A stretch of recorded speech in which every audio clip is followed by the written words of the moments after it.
Orofo michia mu nyina afisiapa afi ko betuye mami nchewa de bi me dey the apostle Ekatso because of Volta region share me wo program be be start 28th 29th 30th and 31st onzo ya sie ha kama internet 26 mi wa ha asori dan ni temple ni ejuma kosu to me wo fie ya sem no mami kan sem shop say wanye bibia amfa wa bra bo ho a nyama be lock you enti wo be ba program we wo ba me say pe wo bucket na fabra wa won so we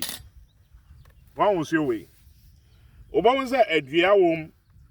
we ma ya ma obi o obodi ba be dware adua different and a wom and a man de sick ye de sick kind and they are wom.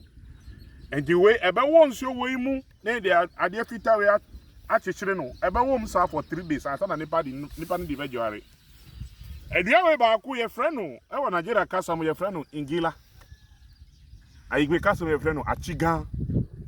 Nigeria for Yoruba for frɛ no ingila e dia kese ba ye aigwe kasa mu ye frɛ no atigan e dia kese we one tena wo na nam ho a da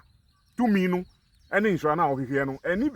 ewo ebe pa ba wo na wo nim ena gidie se be ye wo ka se be ye na wanye hwe amfa ho a minia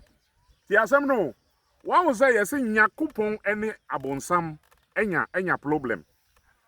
ema nyame antumi anya bonsan hwe ena wa piano o piano eto asase so no sa ka je nipa se mo de duye mamu ti asem no yo ye bre abonsam no wa ha nyame antumi anya no hwe ena wasuma Moses Abraham Isaac Shadrach Meshach Abednego any ade mu so asa ba so omum beboa na omum ku na omum ku papa we enu mum so omantumi anya hwe ena ye wo ha na esi chairman ba Yesu Kristo ba minia Yesu su ba ya abahwehwe akoisa kwantumi acha kwa na mbo no Yohana Yesu akaje se okwaba anie otie Yesu so adwane ajae okọ antino sa umpa bona ubo e wasori demo bo so me jantu so Yesu moja Elijah munyina ba yo mantu anya he ena ya suma brigadier general Jesus Christ so onumbra na oni akwa no beku asase wesu Yesu so ba ya na akwa na osihwe miniamu we dem nchewa me akobobo mi ho aba enie akwa no adwane wadoje tie die ye hia ni nyina wa hadada adie biara o hia wasase wo so asanipa dasani de be ye senkenenya ma de be sa yare ama de be bo ma o tika se be koye de be pam huhu fie prim fu hu no e wo hadada wo na wo nim enti na mi obi obeba mi chen bia no mi mbebusa haba ma wo na wo de adware we ye friend ngila enti gaga movement for ni nyina me Akrofu mo beba program we o ba pe o bucket bi na fabra o di bucket me bra me no aduano wo ho na o pe sikan mono baako wa sikan knife mono baako enu no ye di be wo nsuo no finfin obi trials 2026 na wo hwe me wa ye wo kumansi wa kwasori bebre wa ko bebre wo de fa ayigbeni we Apostle Ekatso was spiritual father for 1 year na hwe wa bra bomo Yehowa show Yehowa nka ho program na 28 29